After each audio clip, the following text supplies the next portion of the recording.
or being afraid. It's about standing up and protecting our communities. One detail at a time. Because a lot of little details can become a pattern. We trust our instincts. Just like you should.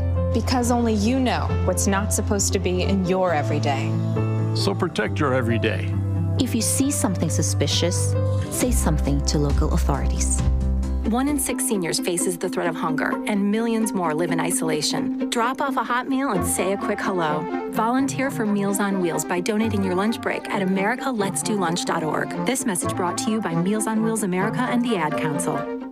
Broadcasting from the Technology Recycler Studios, this is Indy's Mobile News, 93 WIBC. WIBC HD1 Indianapolis. The news starts now. A new indictment. I'm Lisa Lacera, Fox News. Special counsel Jack Smith has revised the federal indictment against former President Trump. Still has the same 4 core charges from when he was indicted last year, but it narrows some of the language. The language is a little bit tighter, and it takes out mentions of certain people that special counsel Jack Smith felt that he could not move forward if he wanted to be successful in court. Something else to point out, a brand new grand jury heard evidence in this case and decided to indict. This is not the same grand jury from last year. Now, this all comes after the Supreme Court early last month on July 1st ruled on presidential immunity, ruling in Trump's favor. Fox's David Spunt at the Justice Department. Trump responding to the indictment on Truth Social, writing this is an unprecedented abuse of the criminal justice system.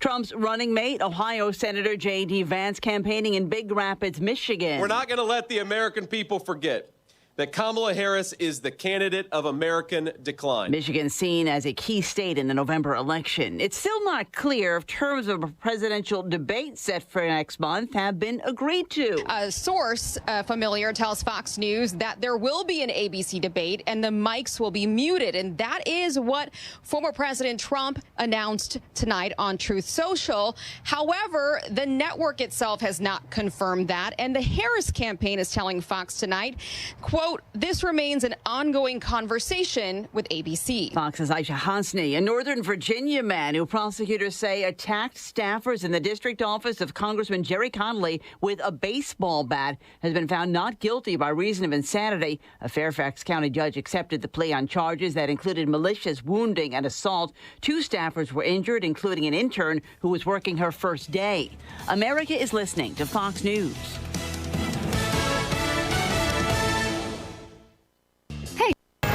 93 WIBC Mobile News. On the level, on the go. You could call it a lack of transparency. I'm Donnie Burgess. Here's what's trending this hour.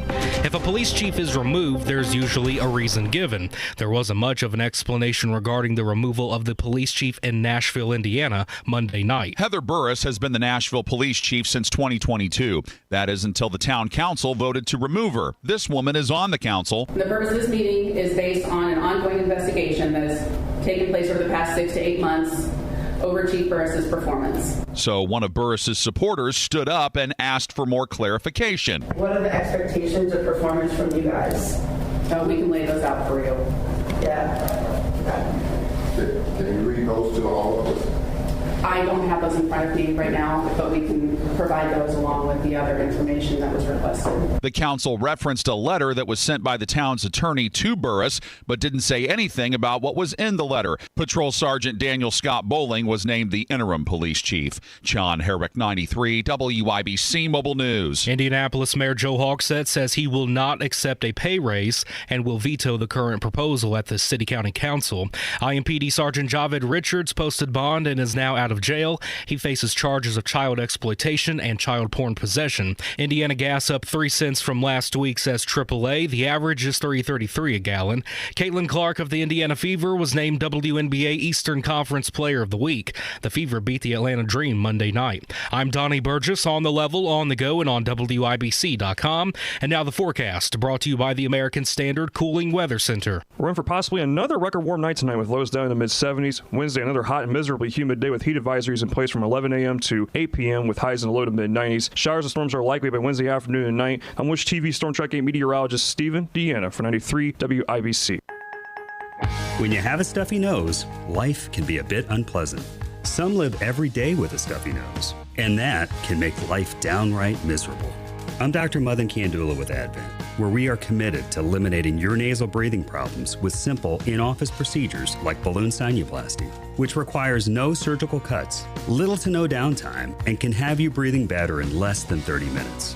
At Advent, we understand your inability to breathe freely limits your quality of life. And that's why we continue to pioneer the most advanced in-office procedures that have made our practice a global destination for those seeking to live their highest quality of life. Visit AdventKnows.com to see if you're a candidate for the balloon sinuplasty procedure. Because Advent knows when you breathe well, you live better.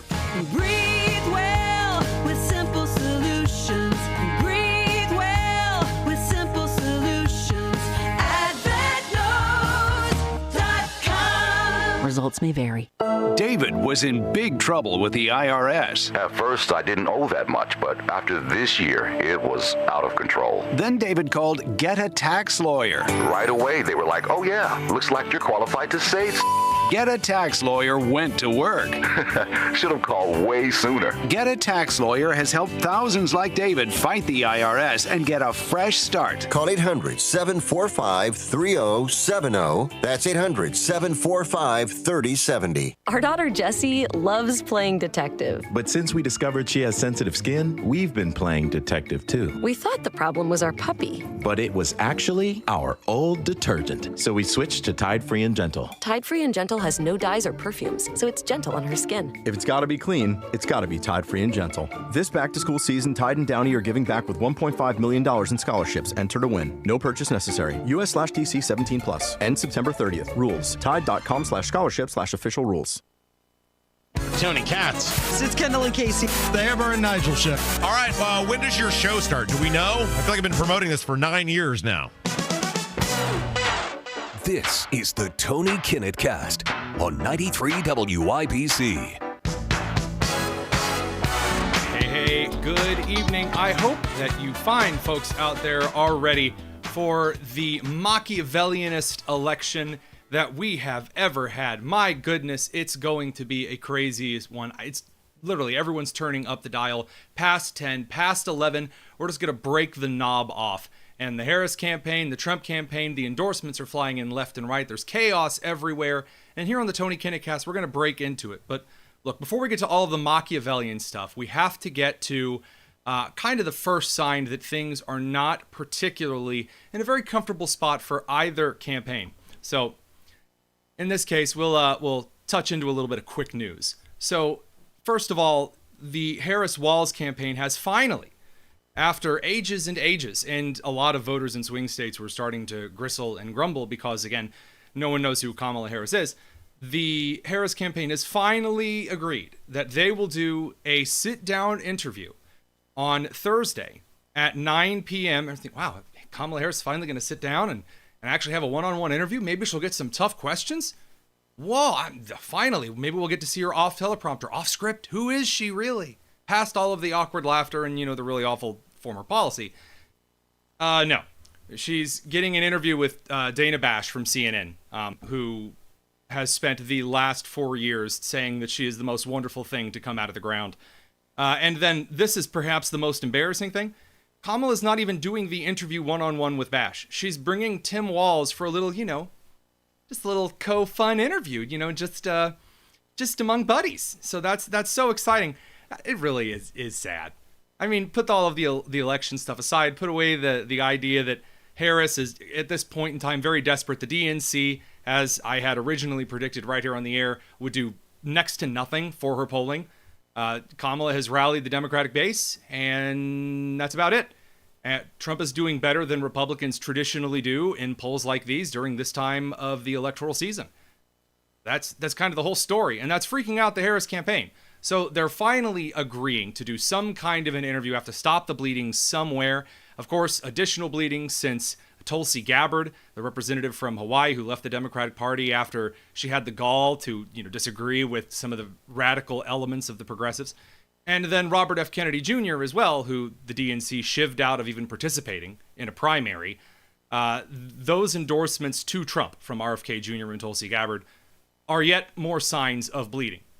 And so the media, as well as the Harris-Walz campaign, have tried to fluff this out by saying, well, a bunch of former staffers from George W. Bush and Mitt Romney.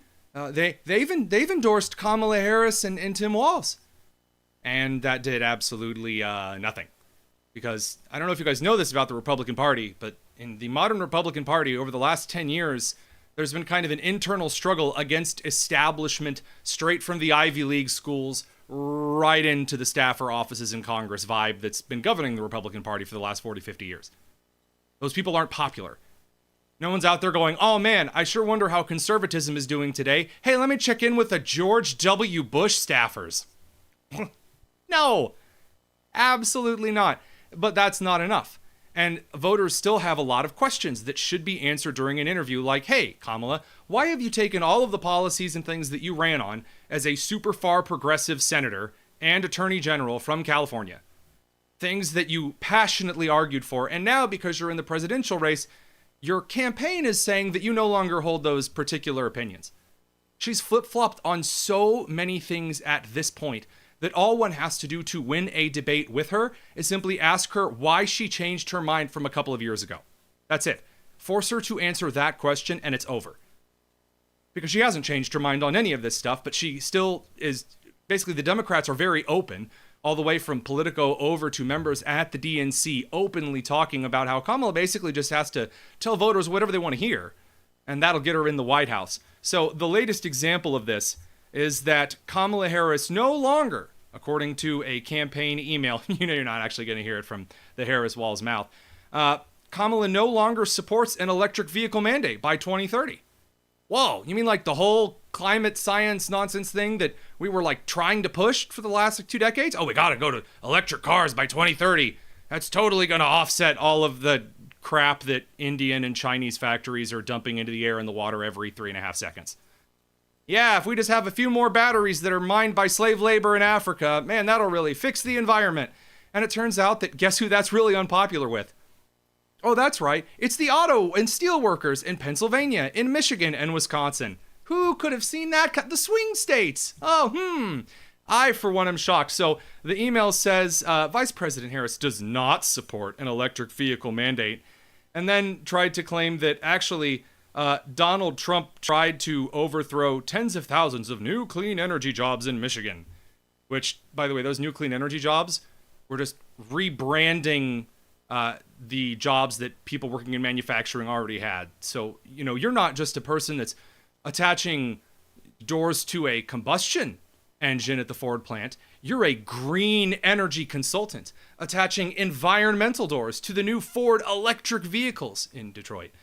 Wow, such rebranding, such prosperity, such joy. That's not, of course, the only thing that she has flip-flopped on. First, it was the tax on tips.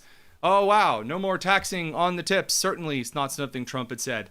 Then she decided to flip on fracking because it turns out people in Pennsylvania kind of like fracking, considering it's a very clean and effective way to actually extract petroleum and natural gas from the earth. Again, kind of a nice thing to be consistent on. Then the mandatory gun buybacks. Kamala said that we need to buy back all of the guns no matter what. And if you don't want to sell it to the gun, you don't want to sell your guns to the government, they'll shoot you. And now she's totally flipped on that. Then she has flipped away from getting rid of all private insurance and scrapping the entire U.S. insurance system and economy. So talk about losing a lot of jobs in one fell swoop with socialized healthcare. Socialism? Anyway, then it was the border wall. Axios reported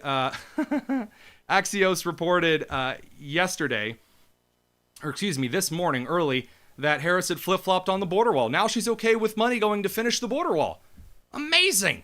Pretty soon, maybe the Harris-Walz campaign will adopt some kind of a slogan like, make the United States great again. Mausag. All right, it doesn't really roll off the tongue, but we'll work on it. We'll get there. Flip-flop on everything. So if Harris believes that if she just tells voters that she actually believes the opposite of what every other Democrat in Congress believes, then voters will somehow buy this. I'm afraid it doesn't work like that, but, God bless her for trying. Best of luck to you. That leads us to the next fancy Machiavellian piece of news this evening. That would be that Donald Trump has now been re-indicted by special counsel Jack Smith. Now, you may be asking, hey, who is this Jack Smith guy? You know, is he perhaps a legitimate member brought forward by the Biden administration to carry out a measure of the Department of Justice? Well, no, actually, he's an unconstitutional position to begin with. Was Jack Smith nominated by President Biden or confirmed by the U.S. Senate? Look, you're asking me about a case, again, motions filed. This is a simple question. No, I'm not. Was Jack Smith nominated by President Biden? No, he was not. Was he confirmed by the Senate? No, he was not. When was the special counsel statute passed? There is no special counsel statute. There was an independent counsel statute that was expired. So it expired. So what gives you the authority to appoint a special counsel? You've created an office in the U.S. government that does not exist without authorization from Congress. So, and aside from that, of course, the Supreme Court of the United States basically riddled Smith's original series of indictments against Trump that he had conspired to defraud the United States, that obstruct official proceedings, and all of these other magical, amazing charges, because the Supreme Court defined a little more clearly what were official and unofficial things the President of the United States can do. So Jack Smith just went and took a pencil and flipped it over to the eraser and just rubbed out all of the things that the Supreme Court could complain about, and then filed the exact same indictment again. It's like when a student didn't show their work. I told them to show their work, and so they scribbled something unrelated on the paper and then turned it in. As though that suddenly is showing, no, I'm sorry. It just doesn't look clean, guys. It doesn't look clean. It looks very, very shady to the average American that Kamala Harris, the Biden administration, at this point, is just throwing caution to the wind. And again, the Machiavellian phrase here from the Prince, by any means necessary. The end justifies the means. Who cares if we throw out the legal precedent? Who cares if we throw out the Constitution? Who cares if we throw out all of the things that we say we're running on? Who cares if we throw out absolutely everything? If it can kind of twist and turn the election in our favor and keep Trump out of office, then we'll do it. That's kind of disturbing. We're going to take a quick step away from that just for a minute. We're going to talk to Mike Petrilli over from the Fordham Institute, a new study talking a little bit more about some of the racial gaps in education, how we close them. Stick around. It's the Tony Kinnett Cast here on the Daily Signal, nationally syndicated and first on 93 WIBC. Kendall and Casey. Hours upon hours of them telling you how great Joe Biden is, then telling you in the same speeches how screwed up things are in the country. How can both of these things be true? Yes, we love you, Joe. Thank you, Joe. You've done so much for the country. Now get out. Kendall and Casey, weekdays 9 till noon on 93 WIBC and WIBC.com. Tired of using your Indy Summer to paint year after year?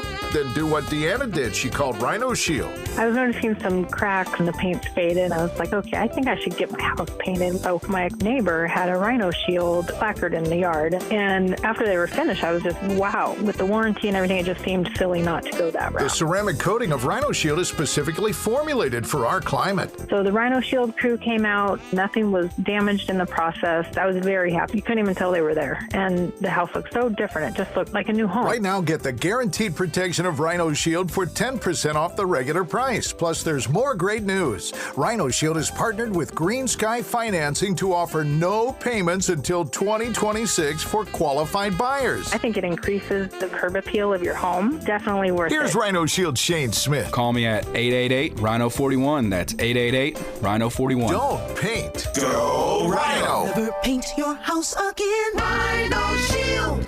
It's common knowledge that after age 30, our metabolism changes. We have less energy and gain weight easier. There's a way to feel better, not in years or months, but sometimes in just days. I'm Chuck Norris. I tried everything. Working with a team of health experts, we came up with Morning Kick. Morning Kick is a revolutionary new formula that combines all my favorite supplements into one daily drink. Morning Kick has probiotics to help you lose weight, prebiotics for digestion, superfoods for muscles and joints, and powerful anti-aging supplements. It'll help you feel youthful, energized, and helps manage stress. I look and feel better than I have in years. Go to roundhouseprovisions.com, use code HEALTH, or text HEALTH to 511-511 and claim 40% off.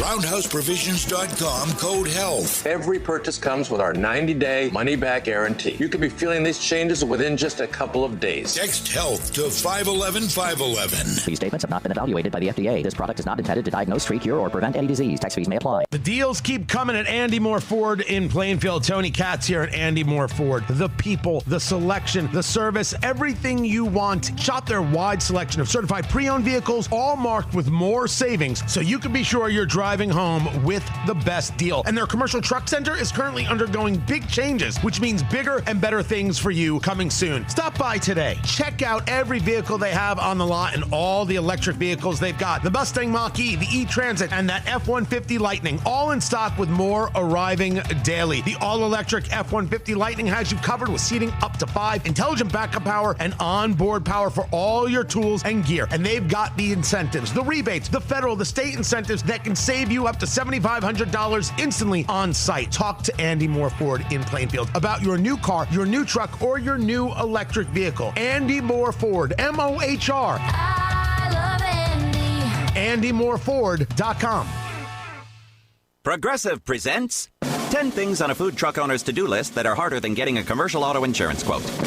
Stocking the fridge, prepping the stations, finding employees that get along well, finding employees that actually do their job. Looking at you, Gary. Balancing the books, balancing the flavors, having a fresh menu and fresh produce and fresh meat, but never a fresh mouth. But the easiest thing on a small business owner's to-do list? Seeing if you can save on commercial auto insurance. Get a quote in as little as 7 minutes at ProgressiveCommercial.com. Progressive Casualty Insurance Company and Affiliates. Coverage subject to policy terms and conditions. Hey, checking in? This is not just your flu shot appointment at Walgreens. Yes. Yeah. Uh-huh. This is getting your entire family vaccinated in one trip. Hey, Mom? And a snack on the way out. Get flu shots for everyone in your family, together. Schedule appointments online today. This is wellness made easy. Walgreens. Vaccine subject to availability and for ages 3+. State and health-related restrictions may apply. Inside Indiana Business Radio, the news you need to get ahead. Indiana's business news leader, weekdays at 6:32 a.m. and 5:56 p.m. on WIBC. 1 in 6 seniors faces the threat of hunger, and millions more live in isolation. Drop off a hot meal and say a quick hello. Volunteer for Meals on Wheels by donating your lunch break at americaletsdolunch.org. This message brought to you by Meals on Wheels America and the Ad Council. Find the path to recovery that works for you. Learn more at cdc.gov/stopoverdose. This hour on WIBC is powered by Pierce Jewelers, designers of fine custom jewelry.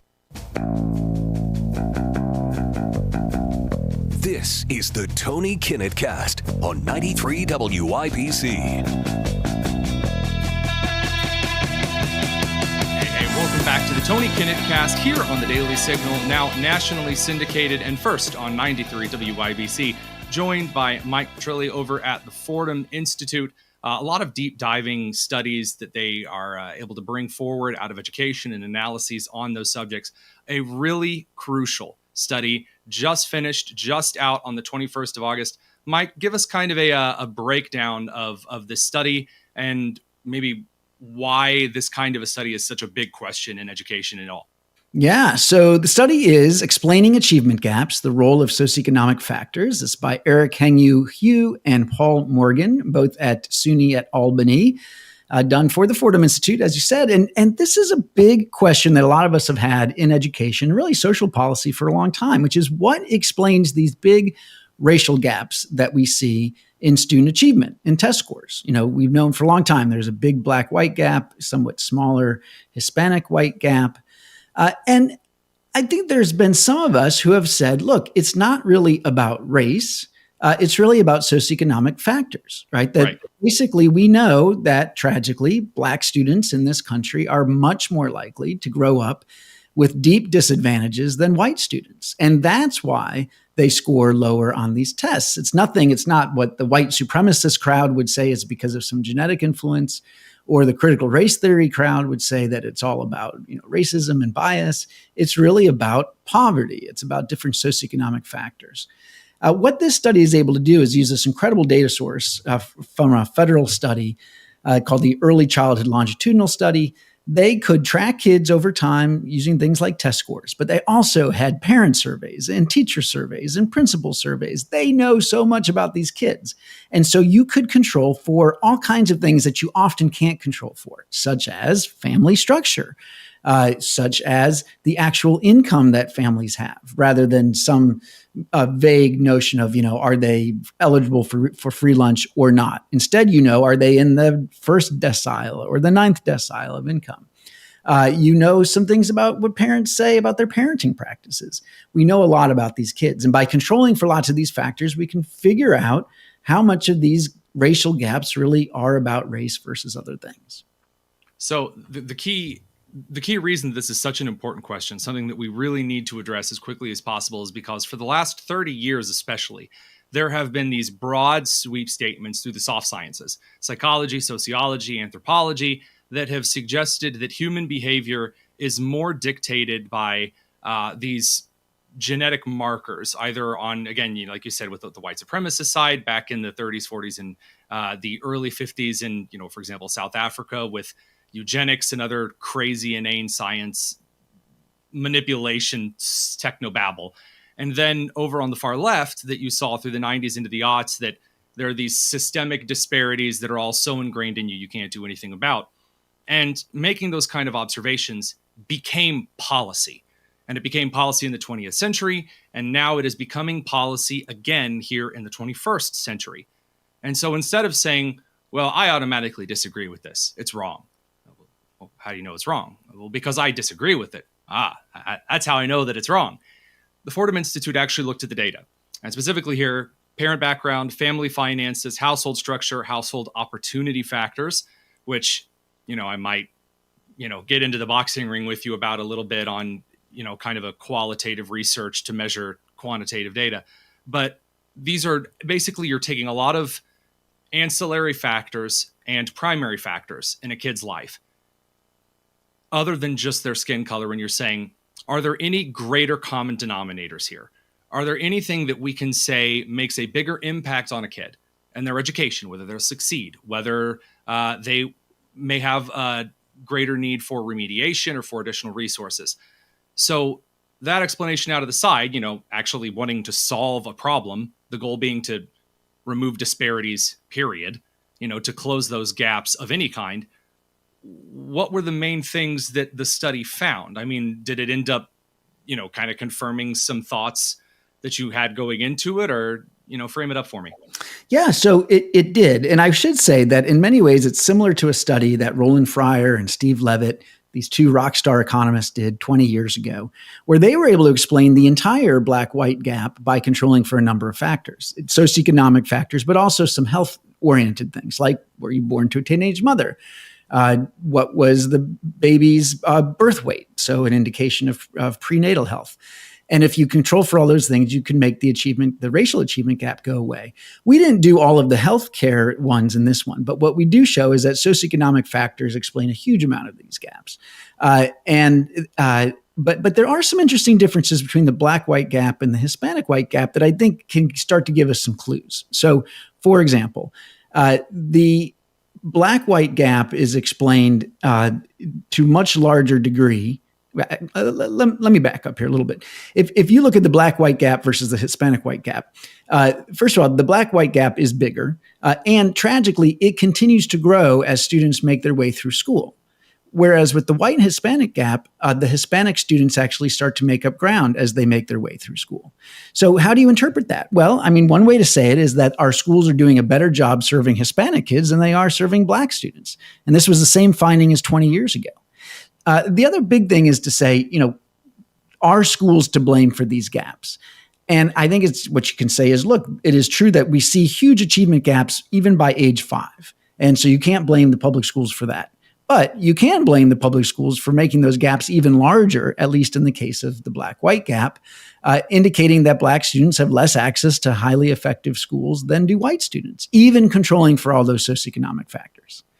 Now, that's a lot to get our brains around, okay? But I think that, for policymakers, the point is, whatever we can do to alleviate poverty, to encourage two-parent families, to try to, make things less unequal in the 0 to 5 years, great.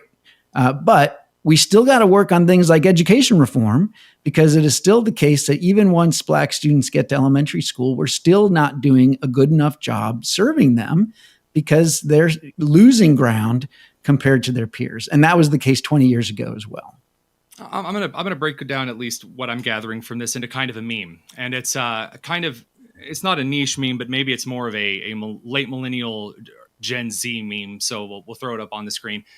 There is a picture of like an IQ kind of a dispersion graph. And so it has a large number of people on the low IQ side, and then it dips into the middle, and then it comes out the other side. And it's basically the same amount of really high IQ people reach the same conclusion as the really low IQ people.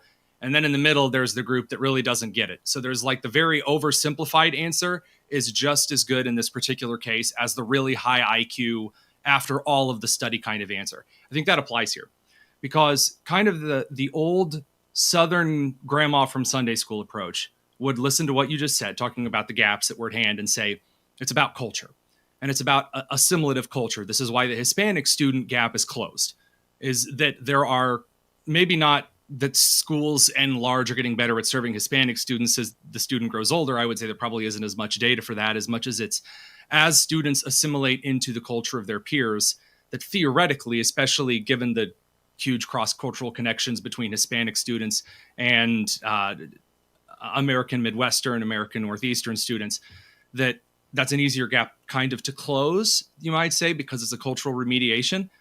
So if that's the case, then how do you start bringing policy forward? If this really is the common sense answer that we saw in a lot of ways, not in every way, then how do we actually start promoting a good cultural assimilative point? Not everyone needs to come over to my culture, but how do we create a unifying point of common cultural assimilation that benefits students into a productive learning environment? Because that is the answer. Well, let me push back a little bit, Tony, in that, I was curious about some of the cultural piece, and there are a couple of factors in here, and you can dig into the study about parenting practices. And there are some differences by race. It turns out, though, they don't seem to make a big difference in explaining the gap. Now, what does explain a pretty big chunk is family structure. And it is certainly the case that a much larger number of Hispanic students are growing up in two-parent families than are Black students. And so Hispanic families look a lot more like white families than do Black families, right? And of course, Asian families are even more likely to be two-parent families. So that's one, and you could call that, But as a pin there, and I think this is important, at that point, if Hispanic families, Asian families, Jewish heritage families, Italian heritage families, et cetera, you go on down the line, if at that point, the common cultural norm is two-parent families, then it's not they're like white families. When I say culture, I don't mean white culture, Black culture, Hispanic culture, because that's silly. I mean, the difference between Guatemalan and Nicaraguan culture is as different as night and day. When I mean cultural, I mean implicative, non-economic practices that you make with your heart and not with the calculator that one makes in their life. That's a cultural decision. So when I say culture making a big role here, that's more what I'm saying, maybe as a clarification. Yeah. To check out the rest of this interview, you'll want to head over to our YouTube page over at The Daily Signal, or you can listen to it in full on the podcast. We'll be back in just a second. This is the Tony Kinnett Cast on The Daily Signal, first on 93 WIBC.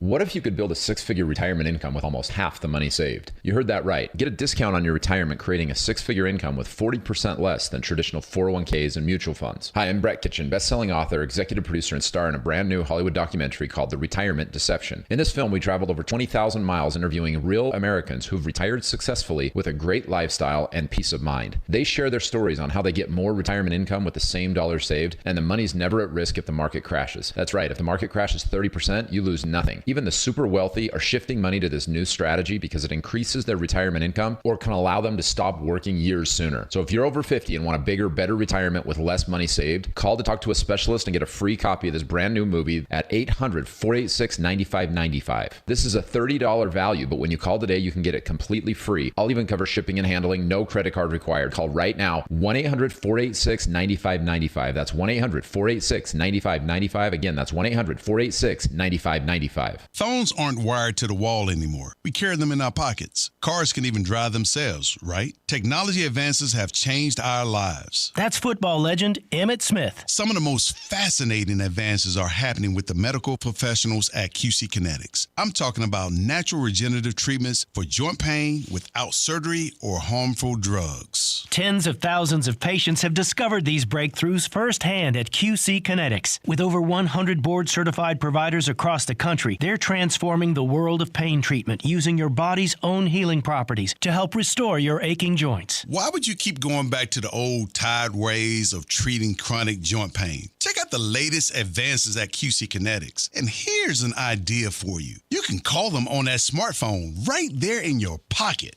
Call QC Kinetics, 317-559-PAIN. That's 317-559-PAIN. In Eagle Creek, Greenwood, and Carmel, 317-559-PAIN.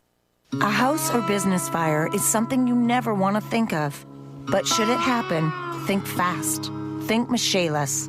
Over 35 years of rebuilding lives and spirits at the same time. No one comes more respected or as fast. Trust the ones the insurance companies trust. Water, storms, fire, and wet basements. Life happens. Michaelis happens to help you through it. Call 844-FIX-INDY. Make it Michaelis.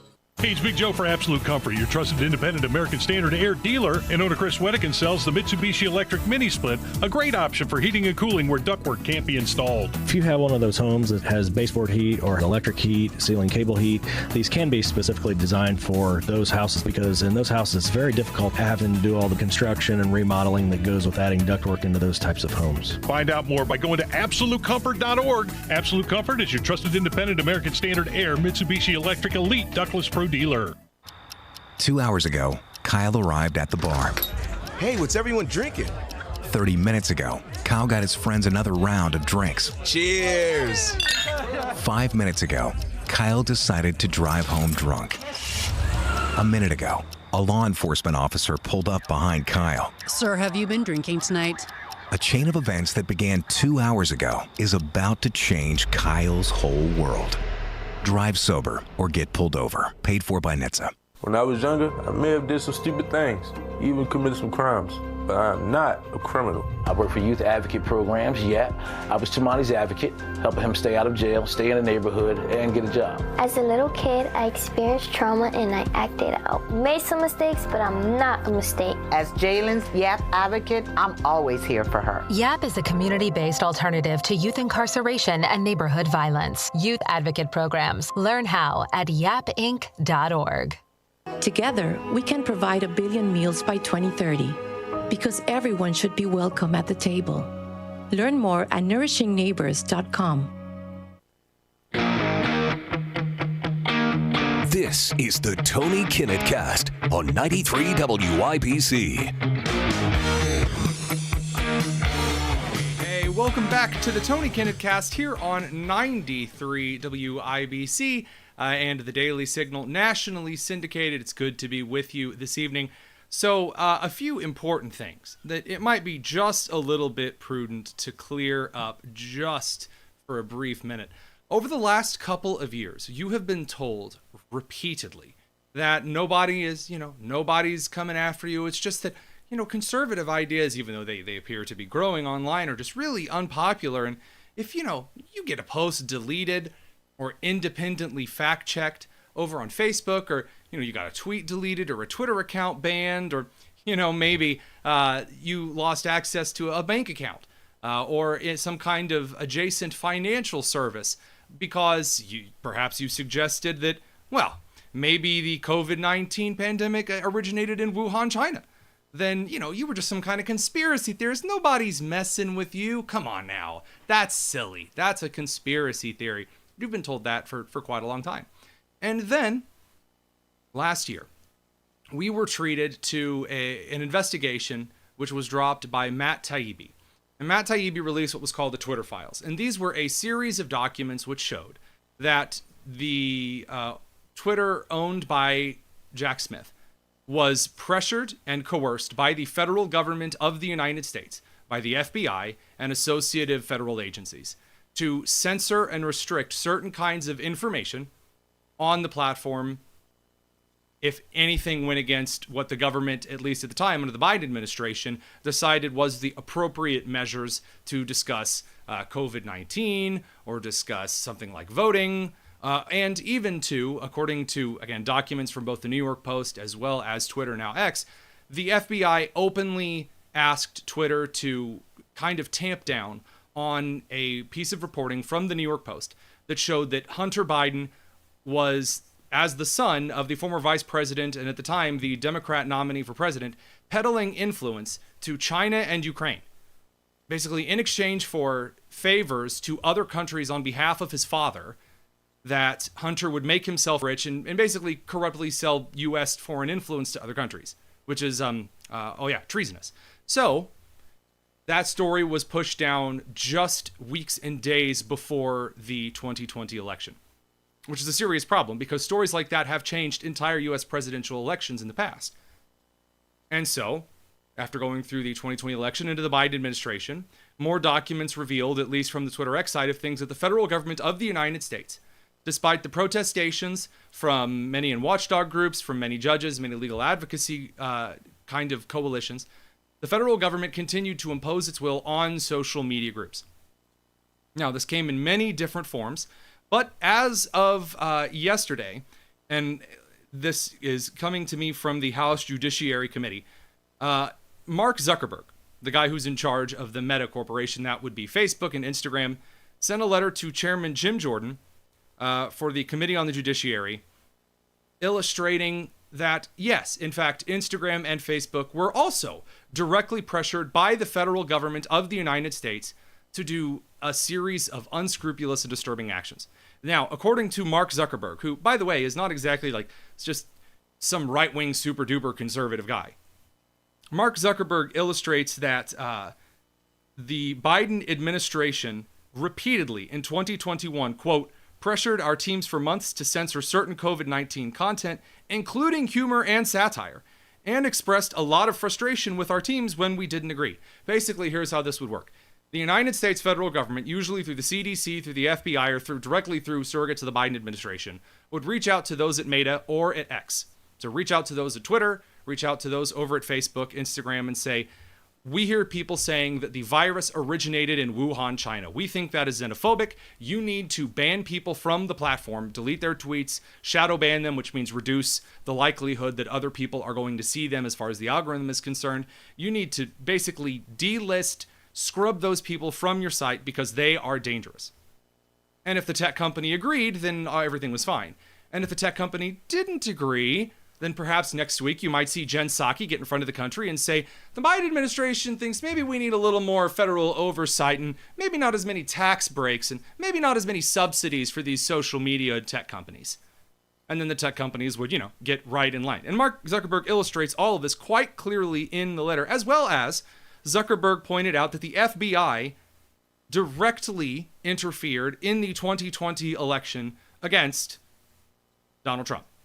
Now, that's a particular issue. That is a particular issue for a number of reasons, because first of all, it showcases that still here, even now, number one, that the United States is more than happy to pressure private firms to engage in political malpractice and election interference.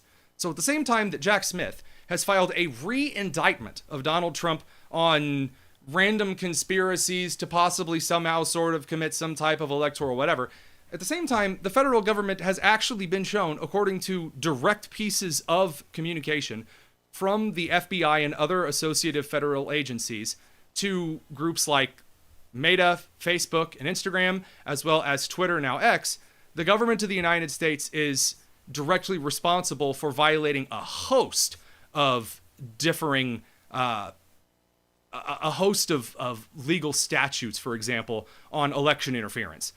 But also, you can make a very good argument that this means federal agencies have been acting outside of Congress to engage with foreign organizations and companies. Like, what have they been saying regarding the Chinese-operated TikTok? Or what about the operation of Telegram or other agencies around the globe that constitute as foreign agencies to be acted with? There are a lot of rules that were kind of set in place during the Cold War that have just been thrown to the side because the administrative state has pretty much unfettered power here in the United States. Now, the real issue that I think a lot of people are kind of ignoring here is that Mark Zuckerberg, who basically then came out and said he wasn't planning on making any kind of donations or endorsements in this election. That wasn't the case last time. Zuckerberg has always been a very big lib. A lot of the tech companies realize that because a lot of stuff is now in the public eye, a lot of stuff is in the disinfectant of the lights being turned on, that they kind of need to get with some kind of an organization that's going to treat them fairly. And so you've seen on Instagram and Facebook over the last couple of months, content has become kinder to conservatives, to those on the right. Now, they've been caught doing a few things. However, compared to a couple of years ago, things are starting to go back to normal. Why? Well, number one, because the backlash is immense. And the backlash is starting to hit state-level stuff.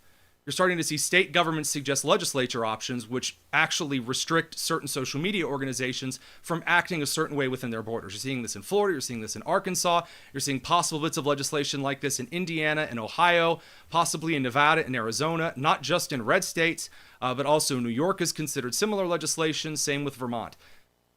The gravy train's kind of coming to a close. And so these organizations are realizing the writing is on the wall. The fad's kind of over, and so now it's kind of time to scatter. And Zuckerberg looks like he's saying that, oh, we're sorry, as the old Simpsons, joke pointed out. I think that at this point, what there really needs to be is a reassessment of what the United States is doing regarding subsidies and regulations inside how these things function at a corporate level.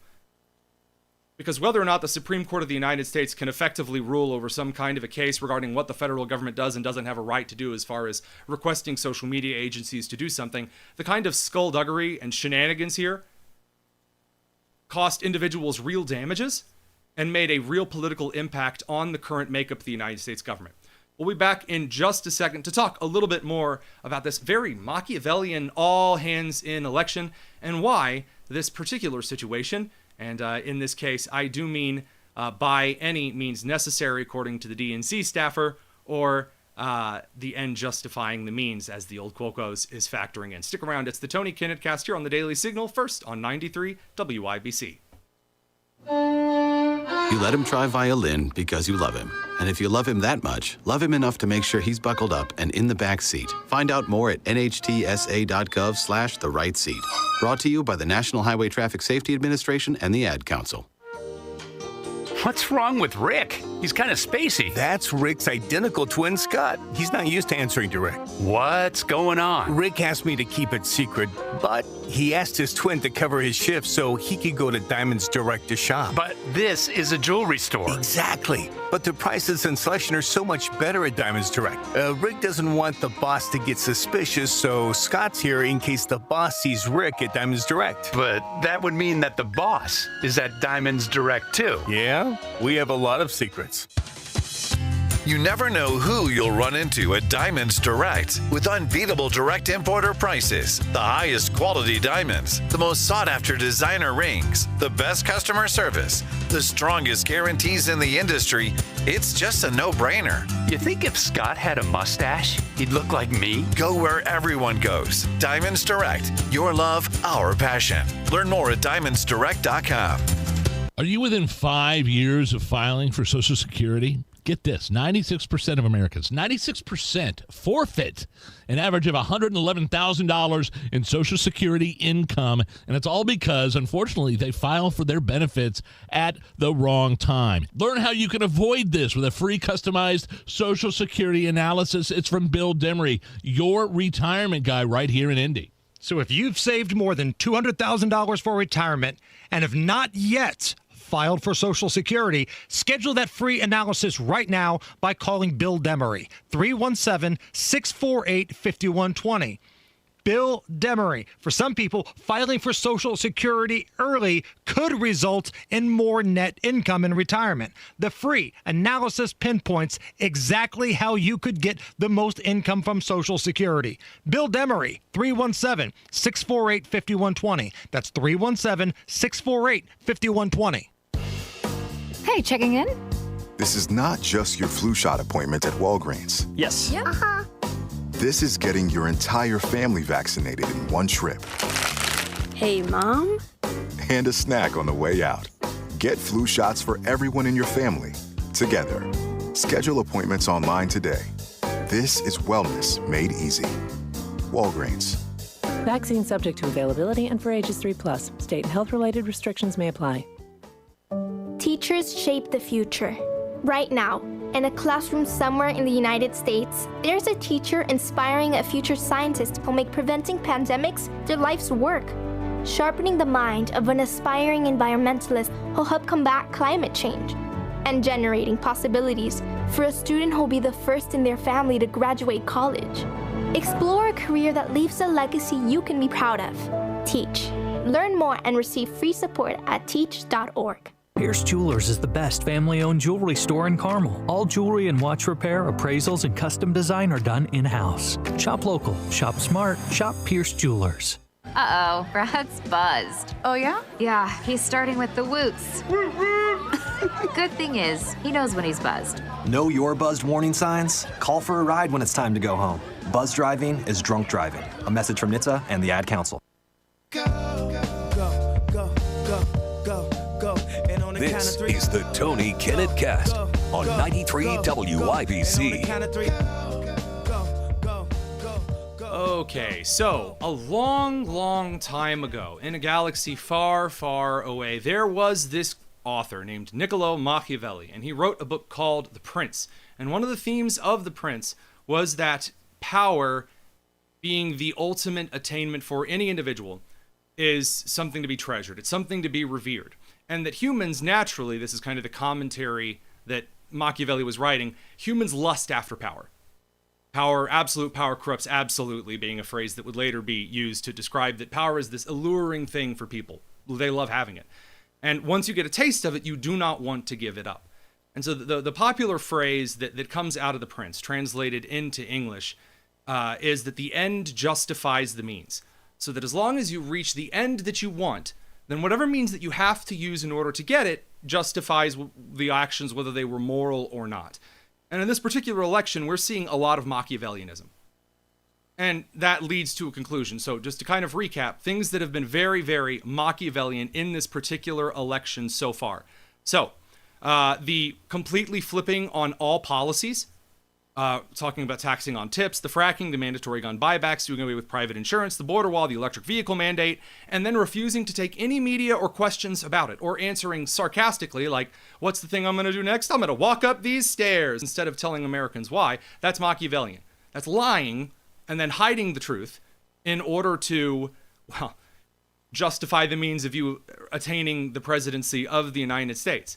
Then there's re-indicting despite a Supreme Court ruling and using the Department of Justice in order to go after a political opponent. That is immoral, and that is, in fact, Machiavellian. Now, we move from there to the federal government actually pressuring social media organizations and campaigns in order to shift a specific narrative to deplatform thought that does not reflect highly on the government of the United States, and, for example, who may or may not have funded gain-of-function research in Wuhan.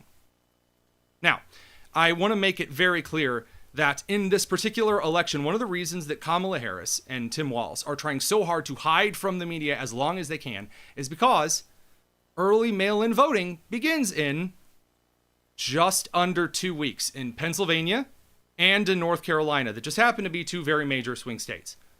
So, if you can just shape the narrative for just long enough, you have some votes that are in the can. And this brings me to a little bit of a criticism that I have of those over on the right. By the way, I should mention one other Machiavellian thing. Robert F. Kennedy Jr. announced that he wanted to leave the race in all of the battleground states. And in Michigan, by the way, while the Michigan Democrat Party has been trying desperately over the last couple of weeks to keep Robert F. Kennedy Jr. from being on the ballot in Michigan, filing lawsuits to accomplish such, now, Michigan, by the way, has ruled that RFK is no longer allowed to even withdraw from the ballot. They're keeping him on the ballot now, which is, again, very, very, very scummy. So this brings me to Republicans. There have been a lot of complaints lately because Donald Trump and J.D. Vance have said that they would not impose a kind of national abortion ban if they make it into office. And there are some pro-life Republicans on the right side of the aisle that are throwing a fit over this. And they're suggesting that Donald Trump and that J.D. Vance are now, because they're not extremely hardline on pro-life issues, that maybe they're not going to vote for Trump. Maybe they're not going to vote for Trump at all. And I want to point out how incredibly stupid that is. And here's why. Number one, I am extremely pro-life. Not only am I a Baptist, but also as someone who spent a lot of time in undergrad studying, prenatal care and OB work, because that's what I wanted to do when I first went to go get a science degree, I am aggressively pro-life. However, I'm going to make something very clear. If you think that if this was between one of two people, which it is, if you think this isn't an election between two people, you need to wake up and smell the coffee. I'm sorry, that whole, well, they haven't earned my vote idea. I'm sorry, that's not a thing. That's not. You live in a binary political system. You may not like it. I don't like it. But the fact of the matter is you live in one. And right now, at the present time, you have someone who would make pro-life issues extremely difficult, who would be an individual in charge of a Department of Justice that would make life absolutely hell for states that wanted to have some type of laws against abortion or some kind of restrictions on abortion in their state, or certain kinds of abortion, or certain terms of abortion. And suggesting, well, I'm not going to play by those rules. I have standards. Okay, well, great. Well, while you sit over there and tut-tut from your great high horse, the other side has no qualms about doing so. And I can tell you, by the way, Donald Trump changes his mind on the day. Now, is that a good thing? No, but in this particular instance, that could be a good thing. If Trump makes it into office, he can be persuaded. We've seen this before. Now, am I saying that that's extra super duper fantastic for those who are pro-life? No, I've never claimed that. I'm not saying you have to throw away your pro-life issues or whatever to vote Trump, or that pro-life issues are silly or anything like that. No, I'm saying that if you want the perfect candidate, you're going to be waiting a while. I'm sorry, but we already had this argument during the primary season. And guys, the people who voted against Trump in the primary, they lost. So the other side is playing Machiavellian in that they're going any means necessary. So sitting at home and pretending that you're somehow going to show the other side, oh, I'll show them. Really? You think that Kamala, this is what I say to people, at least in my home state of Indiana, they're angry at the Republican supermajority. And so they cross their arms and go, well, fine, I'll vote for a Democrat, because at least then something to get done around here. Really? You seen some of the states with mixed legislatures and Democrat-controlled legislatures, those who are on the right side of the aisle? Really? It's very easy just to kind of cast aspersions and go, well, I'll show them, when you know very darn well what's on the other side of that political ticket. So before you get on your high horse and tell us how, oh, you're such a virtuous, amazing individual because you're holding your vote until they have my exact point of policy, I've been waiting for a lot of different kinds of policies over the last couple of years that have not been put into practice. Do you know what I'm doing? It's called a marathon. It's where you work progressively towards the goal that you want in order to get the kind of policy that you want to see passed. It doesn't happen overnight. It took Roe v. Wade a long time to fall. And if you want states to ratify specific laws on abortion or pro-life issues, that's a state fight. If you're hanging your entire hat on the presidential weighing in on how strict a national... Get out of here. Come on, guys. It's time to grow up. There's work to do. If you're on the left, you're on the right. You have to see things realistically. And that is something that the American public hasn't quite come to grips with across the board. We'll be back tomorrow with a few more great points, as well as another mess. It's the Tony Kinnett Cast here on the Daily Signal, and first on 93 WIBC. Take care.